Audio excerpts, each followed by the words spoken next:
So what is your opinion of Dr. King and the civil rights movement and Ella Baker? What's your opinion of that? Well, I believe now that the civil rights movement itself was one of the worst things that's ever happened to black people. Because I noticed that prior to the civil rights movement, black people thought for themselves, they did for themselves, they didn't blame anyone, they were not hating white people, they were not relying on the government, they were not begging for affirmative action and reparation. But after the civil rights movement started, the blacks turned their lives over to the so-called civil rights leaders and over to the Democratic Party, and they have not recovered. They've only gotten worse instead of getting better.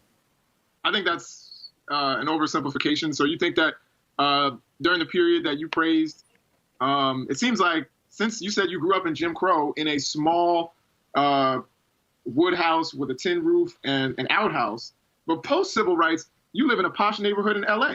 So doesn't it seem like things have gotten better post-civil rights because you're living a better life, correct? Well, I was living a good life then because I didn't have the hatred in my heart for white people. I didn't blame them for anything.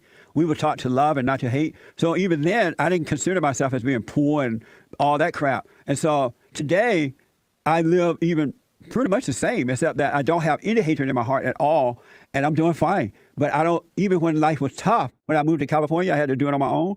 Life was tough, but I still didn't blame the white people for it. I was taught to work, to save my money, to invest, and to take care of myself.